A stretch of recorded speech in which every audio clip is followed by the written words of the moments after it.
YG, for real, for real. Let me start off by saying, it's never been a YG project that I liked all the way out. Like, each of his albums, it's always been maybe 2 or 3 songs I liked on each album, man, and that was about it. It was just something about it that it wasn't for me, and it was always just maybe 2, 3 songs that I liked. But until now, I gotta say, you know what, forget all that. Let's get to the review. We'll talk about that. Let's get to the review, though. Track 1, Hard Bottoms and White Socks. This song, he's basically paying homage to Nipsey. He's talking about how, you know, the marathon continues. He's actually saying, you know, certain names in this, but I'm not gonna let the cat out the bag. You just gotta listen. He's also talking about, when you talk about the West Coast, you talk about me and Nip, you know, the red and the blue. You know, like, he's basically saying he's the face of the West, or the West Coast, which I'm not mad at that. Like, he's just basically paying homage to Nipsey, man. It's a good way to start the song off. The beat is laid back. Real cool track. I like that. I like what he did with it, man. Definitely, that's dope. All right, track 2, Bottle Service. Shorty be going in on this between each verse. You got YG, he rapping, then Shorty is going in talking about broke niggas. Going in how niggas be, you know, capping in the club. Niggas be trying to flex with this and that. And then you got YG, he come on, he got this verse. He's just saying like, yo, I don't move like that. I don't mess with broke niggas. I don't mess with broke situations. He's just talking about broke people in general or whatever. It's cool. I like the way he did that. You know what I'm saying? That's a fun track, but you know, it's a lot of realness in that. You know what I'm saying? Like, if it wasn't real, it wouldn't be YG, because YG a real nigga. So, you know, it's only right. That's just what it is. Cool. I like that track though. I like that one. Track 3, In the Dark. I ain't really feeling this one. Maybe it's the chorus of the hook. You know, maybe, I don't know. It's just in the dark, something in the dark. You know what I'm saying? Like, it's alright, but I'm not going back to that one. You know, it's not a bad track, but it's just, I'm not going back to that. It's cool though. But track 4, Go Loco featuring Tyga and John Z. I'm not the biggest Tyga fan. I haven't been a Tyga fan in a long time. Not since, you know, maybe Rack City or something like that. I'm not really feeling Tyga like that. John Z, I never heard of him.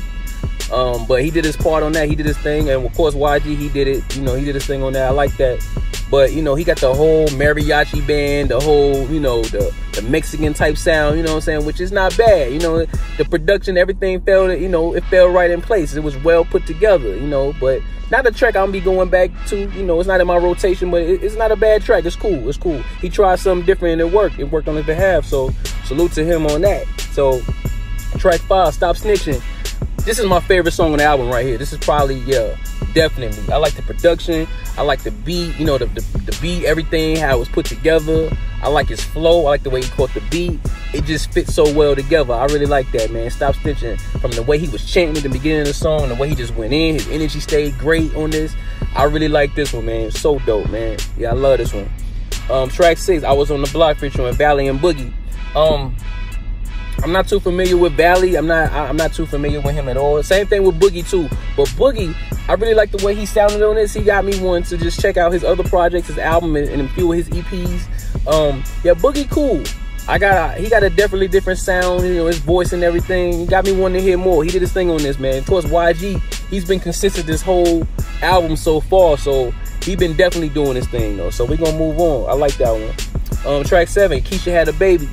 Okay, YG's on the storytelling, you know, with this one, you know, which I appreciate any rapper that's telling stories that, you know, because a lot of these rappers be out here telling, you know, they be talking about what they got, flexing cars, jewelry, and, you know, women and stuff like that, which it ain't nothing wrong with that, but I appreciate the storytelling part of it, the storytelling aspect of a rap song when you just go in, because on this song, he had me locked in from start to finish. It's about a girl named Keisha from the hood where all the niggas was trying to talk to her. We all know a girl like that. Well, her name was Keisha or something else or whatever, but everybody was trying to holler at her or whatever, and she ended up messing with 2 niggas, and she did one nigga dirty to get with this other nigga. Now, this nigga, he went to the NBA, and then he did her dirty. Then she realized, like, yo, I should have been with the other nigga, you know what I'm saying? Because the other nigga, he really loved her.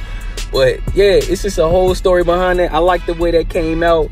So dope, man. Like I said before, I appreciate a rapper that'll tell a story, you know what I'm saying, versus just coming out, just saying a whole bunch of random stuff and just making something like that, you know what I'm saying? So I appreciate that. That's a dope one. Next track, Heart to Heart featuring Meek Mill, Aaron Ray, and Rose Gold. Rose Gold, she sounds dope on this. I like her voice, man. She can really sing. I like what she does with it. Meek Mill has been on the run here lately. Meek Mill been crushing everything that he get on, man. I'm telling you, Meek Mill is in a whole nother bag right now, man. Y'all can't sleep on Meek Mill right now, man. He been killing it right now, man. Like I said, on Khaled's album, man. Them joints he got on Khaled's album, he killing them, man. Meek Mill's on a hell of a run. Aaron Ray, he did his thing, man. YG, of course. YG is just being YG right now, man. I love this track right here. One of my favorites as well, man. Track 9, Play Too Much, featuring Safe. I don't know much about Safe. I don't know who that is. The track is okay. Not one I'm going to go back to, so we're going to move on, man. Track 10, Do Not Disturb, featuring Kamaya and G-Eazy. I love G-Eazy because G-Eazy, he has that impression like he don't like he rap. You know what I'm saying? He like a nigga that's going to do your taxes or something. You know what I'm saying? He look like that. Kamaya, she gives you that 90s type vibe, that 90s type of sound, which it works for her. Everybody can't do that, but she definitely make it work, and it complements the track, man. YG, he makes sure to keep her, you know what I'm saying, in his pocket when, you know, with tracks or whatever, because he be having that certain type of sound he looking for, and she definitely brings that. So salute to her, man. Salute to him. I like that one, man. That's a hot one. I like that. Do Not Disturb. Track 11, Do Your Dance. I can hear DJ Quick and Snoop all over this one.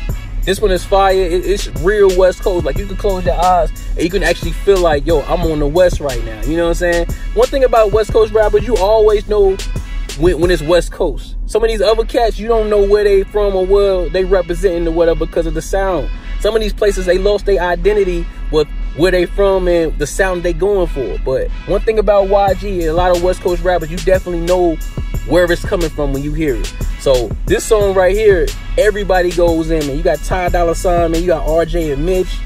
You know, Kamaya, she do her thing on this. Ty Dolla $ign, he never disappoints, man. Every track that he gets on, he kills it. You know what I'm saying? So this is a great feel-good song right here. I'm gonna call this cookout music right here. It just make you want to just, you know, just get your dance on. You know what I'm saying? Get your walk on. You know what I'm saying? Definitely a feel-good track, man. I love this one, man. One of my favorites as well, man. Let's go track 12. Her Story, featuring Day Salon or Day Salon. This is an introduction to her. You know, YG does that. He introduces her to the world. Only thing I don't like about this song is too short. The beat is kind of like a soul beat, it sounds like a sample, but I don't know if it is a sample. But I love the way she did with it. I love the way she got on it. You know what I'm saying? She kept it simple. She did her thing. And it was just, this song was under 2 minutes, man. I wanted another verse. I need another 16 or another 12. You know, something like that. Just give me something, you know what I mean? But it was just, once it started, it was over just like that, you know? But I really like that one. It's just too short. Track 13, My Last Word. This right here is YG's speech from Nipsey's funeral. Y'all haven't seen that? Definitely go check that out. He was basically just saying like, yo, this is my brother from another color. You know what I'm saying? He went in speaking on, you know, like, this was my guy. You know what I'm saying? And then it was genuine. It was from the heart. Everything he said was heartfelt. Very dope, man. You know, just paying homage, man, to the king, man, to the legend and Nipsey, you know, to the king he was, man. You know what I'm saying? He gone, but he not forgotten, man. So it's definitely a touching, you know, speech, man. Y'all definitely got to check that one out. And last track, Stop Snitching remix, man. Featuring DaBaby. I just recently got on DaBaby, man. My homegirl at work, KT, she just was like, yo, you don't know DaBaby? I'm like, nah, you gotta check him out. So a few of his joints I like. And I gotta say, he went in on his No Snitching remix. YG went in as well. Only thing bad about it, it was too short. It was a boom, 1, 2, 3, and it was done. It was out, just like that, man. In and out like a robbery. You know what I'm saying? So, but overall, that's it. The album was 47 minutes and some change. Not the longest album, but I gotta admit, this is my favorite YG album to date. Yeah, out of all his catalog, his discography, this is my favorite album, man. I'm definitely putting this in the rotation, man. It's definitely worth a listen. So for me now, this is my opinion. I'm gonna give this a 9 out of 10. For me, I'm gonna give it a 9 out of 10. I really like this album, man. And I could easily see myself playing 2K to this or cleaning up or definitely riding out to it. You know what I'm saying? Just riding out, letting this thing play, man. I really like this album, man. I really like this a lot, man. Definitely, you know, shout out to YG, man. Like I said, this is definitely an album that it was easily better than I expected, because I was expecting just, you know, typical, you know, YG, you know, boom, whatever. But he really surprised me on this one. I really like this one, man. Salute to him, man. And I'm gonna leave y'all with that, man. If you're new to the channel, please subscribe, man. You will not be disappointed, man. On here, we talking music, sports, and sneakers. You know what I'm saying? That's what my channel bringing. But continue to like, comment, subscribe, man. Salute to all y'all, man. Till then, y'all be careful. Y'all be safe out there, man. To the next video. Peace.